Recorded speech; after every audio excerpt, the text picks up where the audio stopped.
We're tracking all the days. Major developments and keeping an eye on this big number. About 78% of staffed ICU beds nationwide are now occupied by both COVID patients and others.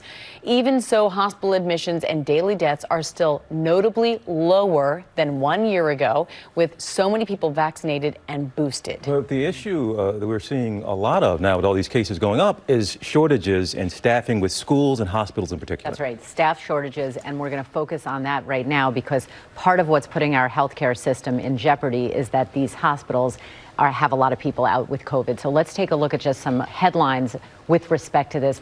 One hospital in Fort Lauderdale, Holy Cross Health, their labor and delivery ward temporarily closed due to staffing issues. They feel it's unsafe to continue to function with the number of nurses that they have there now. In New Jersey, there are 15 hospitals that are on what we call diversion for some units. That's trauma, surgeries, emergency rooms, things of that nature. Elective surgeries throughout some state hotspots are being put on hold again. That is a problem.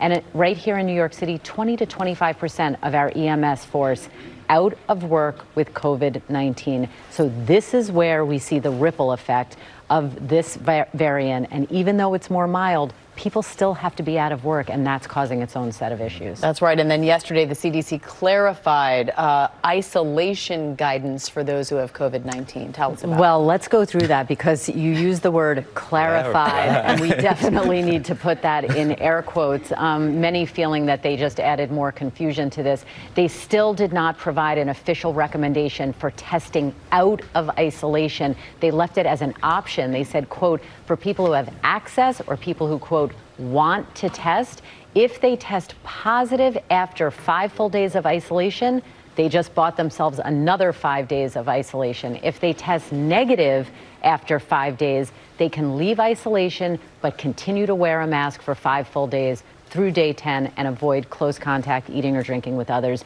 This is not a point in time in this pandemic with the cases we're seeing where we can afford to have confusion in our messaging here. It's a problem. All right, Dr. Jen, thank you very much. Yep. Well, hey there, GMA fans. Robin Roberts here. Thanks for checking out our YouTube channel. Lots of great stuff here. So go on, click the subscribe button right over here to get more of awesome videos and content from GMA every day, anytime. We thank you for watching, and we'll see you in the morning on GMA.